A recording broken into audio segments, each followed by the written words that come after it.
नमो भगवते वासुदेवाय। ओम नमो भगवते वासुदेवाय। श्रीमद् भागवतम चौथा कैंटो 14वां अध्याय किंग वेन की कथा हम सुन रहे हैं। तो भागवतम में ऐसा नहीं है केवल अच्छे अच्छे लोगों की कथाएं बताई गई हैं। वी हैव टू लर्न कि क्या करना है, कैसा नहीं करना है, कैसा बनना है और कैसा नहीं बनना है। हाँ, राजा अंग की तरह बनना है, राजा वेन की तरह नहीं बनना है। इसलिए राजा वेन की कहानी भी सुनाई जाएगी। तो राजा वेन राजा बन गया, लेकिन राजा बनने के बाद सारे चोर चक्के तो डर गए, लेकिन उसने सारे अनुष्ठानों को बंद कर दिया, धार्मिक अनुष्ठानों को। कोई जप नहीं करेगा, कोई मंदिर नहीं जाएगा, मंदिर तोड़ दो, कोई व्रत नहीं रखेगा। हाँ, इस प्रकार के उसने नियम बना लिए। अब जब ये नियम बना लिए तो बड़ा दिक्कत हो गई उसके बाद। हाँ, क्या हुआ? वेनस्यावेक्ष्य मुनयो दुर्वृत्तस्य विचेष्टितं विमर्श्य लोकव्यसनम कृपयोचु स्मा सत्सात्रिणी। श्लोक संख्या 7 में, अतः सभी ऋषि एकत्र हुए और वेन के अत्याचारों को देखकर इस निष्कर्ष पर पहुंचे कि संसार के मनुष्यों पर महान संकट तथा प्रलय आने वाला है। अतः वे दयावश परस्पर बातें करने लगे, क्योंकि वे स्वयं ही यज्ञों को संपन्न करने वाले थे। हाँ, तो जो इंटेलिजेंट लोग होते हैं वो समझ जाते हैं कि यदि आप ब्राह्मणों को नहीं महत्व दोगे, यदि आप धार्मिक अनुष्ठान नहीं करोगे, तो क्या होगा? बहुत बड़ा संकट आएगा, प्रलय आएगी, सूखा पड़ेगा। हाँ, बहुत सारे अनर्थ होंगे। क्यों? बड़ा सिंपल है, क्योंकि अनग्रेटफुल सोसाइटी में क्या रह जाएगा संसार। हाँ, सोचिए ज़रा, a place where there is no gratefulness elders के लिए, टीचर्स के लिए, तो संसार उस जगह नरक जैसी है। एवरीबडी इज़ सेल्फिश, जैसे कि कलयुग के अंत में हो जाएगा। आदमी आदमी को मार के खाएगा, खाना वाना तो ख़त्म हो जाएगा, पृथ्वी कहेगी नहीं दूंगी, दुष्टों कुछ नहीं करते हो तुम। तो पृथ्वी अन्न उगलना बंद कर देगी, तो खाना कहाँ से मिलेगा? तो क्या करेगा आदमी फिर? भूख तो लगी है, चलते फिरते किसी को पकड़ेगा, वो काट डालेगा, उसको फ्रिज में रख देगा, उसका हाथ खाएगा कई दिन तक, कोई पैर खाएगा, धीरे धीरे तब तक उसको कोई खा जाएगा। ऐसा समय कलयुग के अंत में बताया गया भागवत में। तो इसको कहते हैं महान संकट, प्रलय। तो कब ऐसा होता है? जब धार्मिक अनुष्ठान समाप्त हो जाते हैं, तब अधर्मी लोग संसार में रह जाते हैं। अधर्मी, लालची, लस्टी, एंग्री, और इन लोगों से क्या होता है? संसार रहने लायक नहीं बचा जाता। अतः वे तो इसलिए क्या किया, ऋषि मुनि एकत्रित हुए, उन्होंने चिंता करी, चर्चा करी। उन्होंने कहा हम तो चले जाएंगे, है ना। ऋषि मुनियों को अपनी चिंता नहीं होती है कभी भी, ध्यान रखिए। श्रील प्रभुपाद आराम से, हम कई बार सुनते हैं, भागवतम लिख रहे थे श्री वृंदावन धाम में, सारे के सारे संत लोग उनको मानते थे। देखिए आज भी श्रील प्रभुपाद का कमरा एज इट इज़ रखा गया है। राधा दामोदर, अगर आप कोई वृंदावन मंदिर में जाओगे तो राधा दामोदर जो मंदिर है वो बहुत ज़्यादा रश होता है वहाँ पर, बहुत लोग आते हैं वहाँ पर। उस इतने ऐसे मंदिर में भी प्रभुपाद के 2 कमरे प्रोटेक्ट किए, जहाँ प्रभुपाद किचन थी और मेन ऑल्टर के साथ में है वो जगह। मतलब उस जगह में क्या नहीं बन सकता आज की डेट में ऑल्टर, क्योंकि मंदिर इतना भीड़ हो गई है मंदिर में, लेकिन वो कमरे अभी भी प्रोटेक्टेड है। जबकि वो मंदिर इस्कॉन का मंदिर नहीं है। क्यों ऐसा है? क्योंकि संत पुरुष जो है ना, अपने लिए नहीं जीते हैं। खुद तो वो वहाँ पर बैठ के आराम से जी सकते थे, लेकिन उन्होंने सोचा ये संसार का क्या होगा। मेरे गुरुदेव ने कहा था कि सबको तारना है। तो इसलिए वो उन्हीं के लिए जिए थे। तो इसलिए ये लोग भी दयावश परस्पर बातें करने लगे। हाँ, कि क्या करना चाहिए। अहो उभयतः प्राप्तम लोकस्य व्यसनम महत् दारुण्यु भयतो दीप्ते एव तस्कर पालयो। ऋषियों ने परस्पर विमर्श करके देखा कि जनता दोनों ओर से विकट स्थिति में है।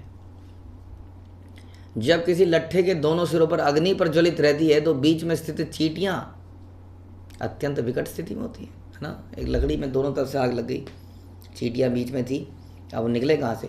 इसी प्रकार उस समय एक ओर से अनुत्तरदायी राजा और दूसरी ओर से चोर उचक्कों के कारण जनता अत्यंत विकट स्थिति में पड़ गई थी। अब राजा को हटाएं तो चोर उचक्के आए, चोर उचक्कों को हटाएं तो राजा आ जाए। राजा ही लूट रहा है, उधर राजा नहीं लूट रहा तो चोर लूट रहा है।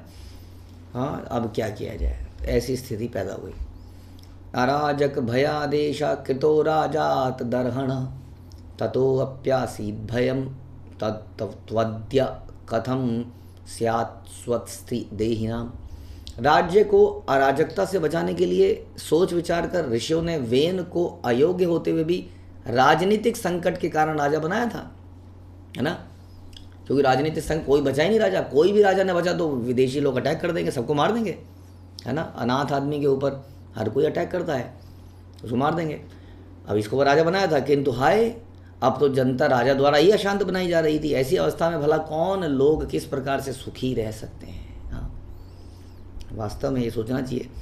आज अगर जीवन में कुछ ठीक से चल रहा है ना, उसके पीछे कोई ना कोई व्यक्ति है जिसके बारे में हम सोच नहीं। जैसे हम जब रात को सो जाते हैं अपने अपने बेड्स में, we should remember that there is somebody, कोई पुलिस वाला है जो कहीं पर चौकसी कर रहा है, कोई बॉर्डर में कहीं पर खड़ा है बंदूक लेके, ताकि कोई विदेशी आक्रमण ना कर दे। बहुत सारे लोग कुछ कर रहे हैं।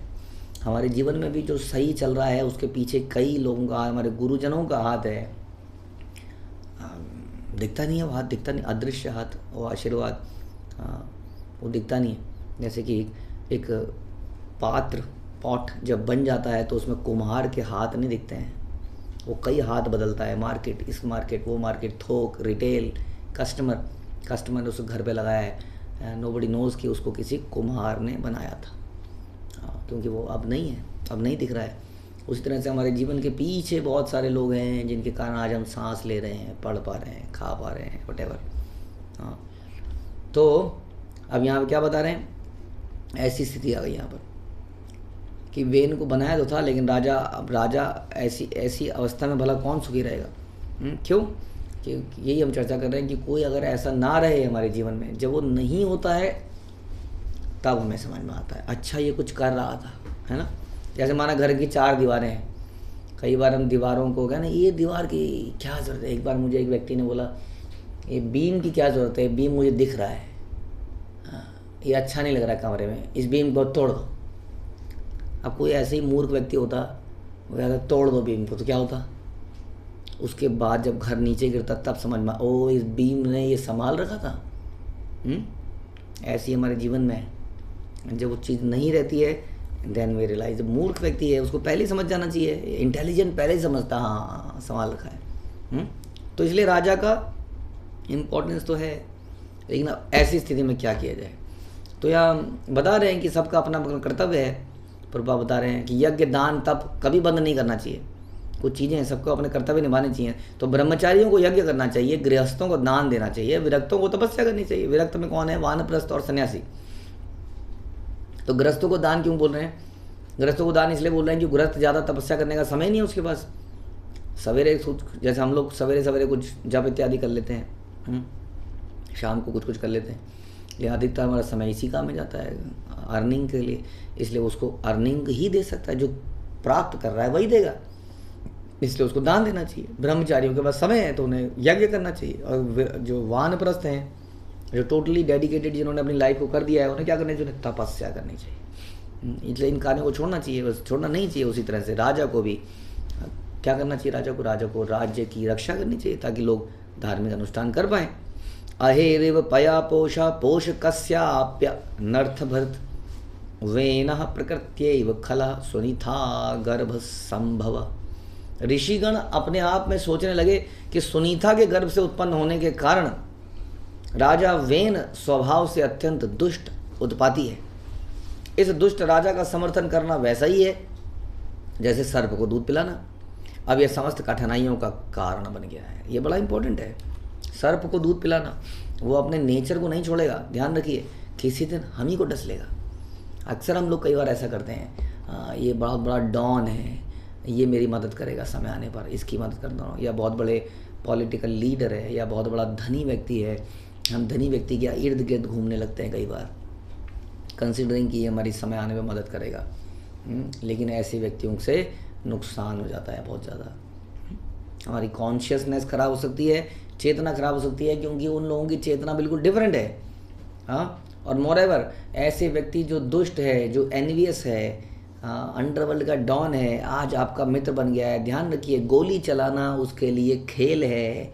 वो खेल खेल में गोली चला देते हैं। और बता कैसा है, ऐसा किया और ठाएँ और ट्रिगर दब गया, हो गया ख़त्म। उसको तो ऐसे ही बेचारा, हाँ तो अब मर गया होगा। अरे मर गया, क्या करें? चल बोरे में डाल दे, वहाँ सुरंग में बहुत सारी पड़ी नीला से। हम तो उसको बर्थडे हैप्पी बर्थडे बोलने गए थे, उसको याद ही नहीं रहा कि उसके हाथ में बंदूक है। कहने का मतलब ये है कि बुरे लोगों की संगति से बुरा ही नतीजा है।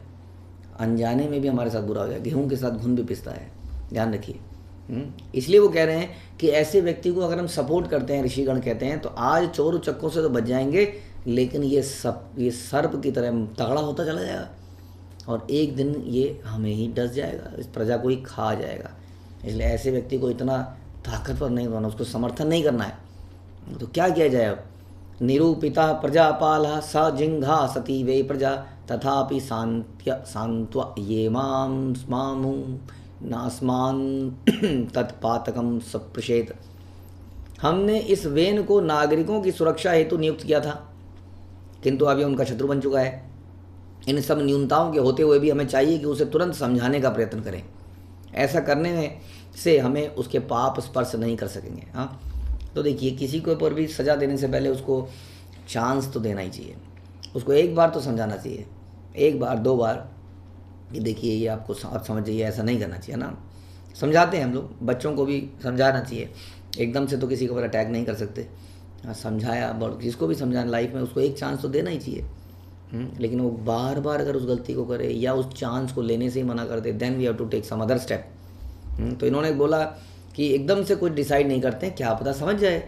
काउंसलिंग करते हैं, समझाते हैं। और मुनि लोग थे, साधु लोग थे, एकदम से वैसी क्रोध में नहीं आते, तो हमेशा यही सोचते हैं समझाना चाहिए, काउंसलिंग करनी चाहिए, तो समझाते हैं।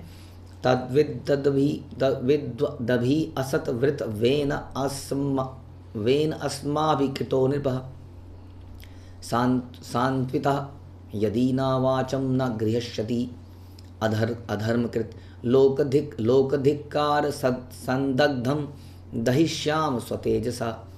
मुनियों ने सोचा कि निसंदेह हम उसके दुष्ट स्वभाव से परिचित हैं, तो भी हम ही ने वेन को राज सिंहासन में बिठाया, हम ही ने तो बिठाया, हमें पहले भी पता था ये दुष्ट है। यदि हम उसे अपनी सलाह मनाने के लिए राजी नहीं कर लेते तो जनता उसको दुत्कारेगी और हमें भी हम भी उनका साथ देंगे।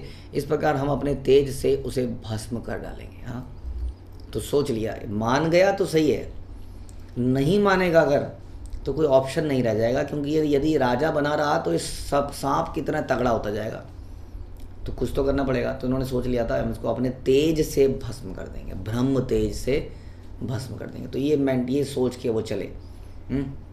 हाँ, तो ऋषिगण देखिए, इसलिए साधु ऐसा नहीं है कि साधु है ना, हम याद रखना चाहिए हमेशा परशुराम को। साधु शांत रहेगा, लेकिन समय आने पर वो आक्रमण भी करेगा। हाँ, जैसे अर्जुन है, जैसे हनुमान जी हैं, सबसे बड़े सर्वेंट, कुछ नहीं चाहिए उनको, केवल एक लंगोट पहन के घूम रहे हैं, कुछ भी नहीं चाहिए। हाँ, लेकिन देखिए कितना बड़ा बवाल कर दिया उन्होंने भगवान राम के लिए। और वैसे अर्जुन बेचारा लड़ने को ही तैयार नहीं है, इतना सुशील, हाँ इतना सुशील लड़का किसी के साथ लड़ने को ही तैयार नहीं, कहता छोड़ दूंगा सब, नहीं चाहिए। हाँ, तो साधु है, लेकिन भगवान के लिए वो अपने प्राण भी त्याग सकता है और दूसरे के प्राण ले भी सकता है। तो उन्होंने बिल्कुल सोच लिया था कि हम प्रजा को खतरे में नहीं डालेंगे, जनरेशन को खतरे में नहीं डालेंगे, इसके लिए हम खतरा लेंगे और इस वेन से ज़रा आमना सामना करेंगे और इसको ब्रह्म तेज से जला देंगे। लेकिन वेन कोई साधारण व्यक्ति नहीं था, ध्यान रखिए, एक नंबर का दुष्ट था, जैसे कंस था। ऐसे व्यक्ति इतनी आसानी से मरते नहीं हैं। क्या होगा अभी जब जाएंगे, तो क्या तलवारें चलेंगी या क्या होगा, ये हम अगले प्रवचन में सुनेंगे। हरे कृष्ण। श्रील प्रभुपाद की जय। ग्रंथराज श्रीमद् भागवतम की जय।